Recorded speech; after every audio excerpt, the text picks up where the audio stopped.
Alors, Dieu s'associe les créatures dans le gouvernement divin. Il s'agit là d'un thème tout à fait essentiel dans la pensée philosophique et théologique de saint Thomas d'Aquin.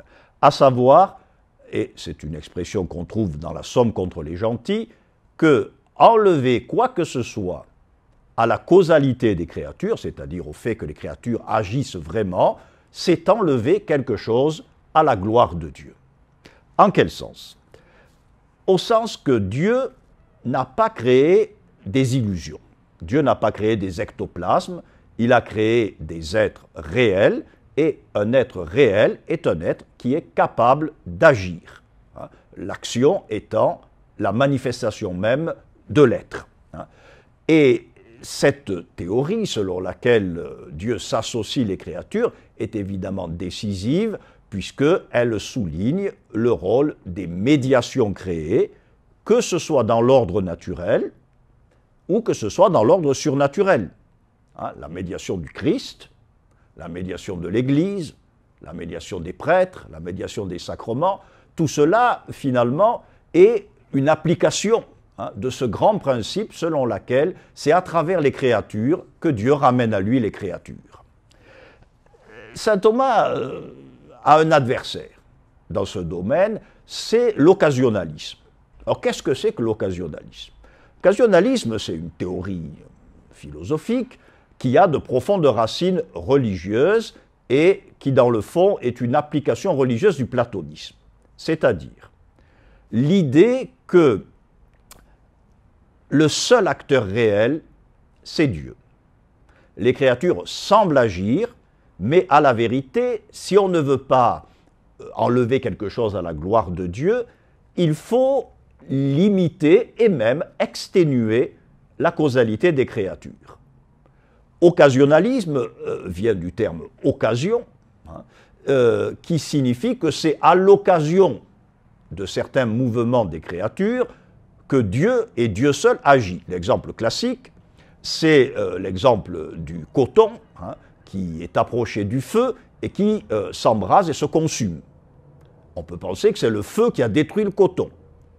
Non, répondent les occasionnalistes, c'est Dieu qui, à l'occasion du rapprochement spatial entre le coton et le feu, a détruit le coton, puisque Dieu seul peut toucher aux racines de l'être. Cette théorie était extrêmement diffusée dans la philosophie musulmane.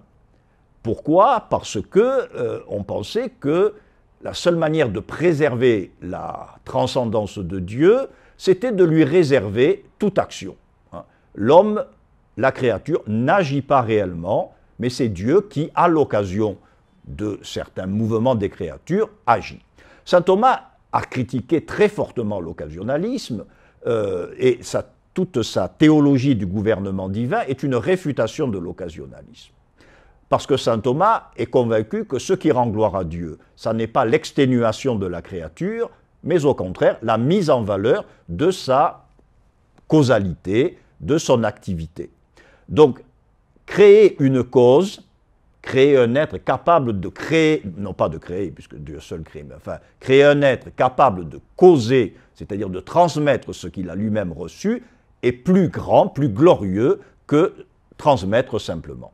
On retrouve cette idée dans le fameux axiome bien connu des dominicains, il est meilleur de rayonner que de luire simplement.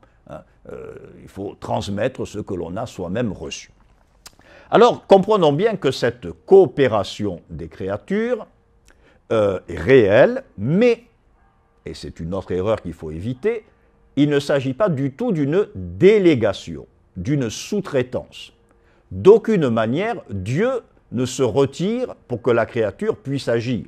Au contraire, la créature agit d'autant plus et d'autant mieux qu'elle est tout entière portée par l'action de Dieu.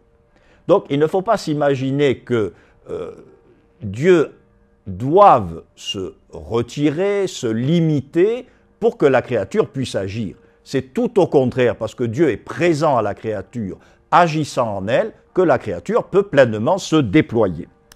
Et plus un être est parfait, plus il rayonne, plus il communique l'être qu'il a lui-même reçu, plus il transmet la bonté.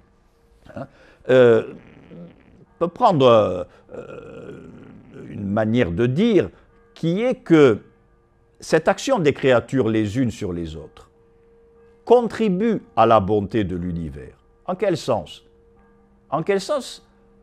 En ce sens que la causalité crée des liens, tisse des liens entre les créatures, crée une communion entre les créatures. Et qui crée des liens, qui crée une communion, crée de l'unité. Et qui crée de l'unité produit un surplus d'être, un surplus de bien. Un univers où les créatures interagissent est un univers ontologiquement meilleur qu'un univers où Dieu ferait tout, où Dieu serait le seul agent. Prenons une comparaison dans l'ordre politique. Saint Thomas refuserait l'idée d'une société où les individus se trouveraient individuellement face à l'État seul, où l'État et l'individu seraient face à face. Non. Les individus, les citoyens agissent les uns sur les autres, créent une société civile, et cette société civile interagit avec l'État. Mais il y a plus de biens, plus de richesses dans une cité où la société civile est vivante avec des associations, avec des unions, etc., que dans une cité où n'existe que la relation verticale entre l'État et l'individu.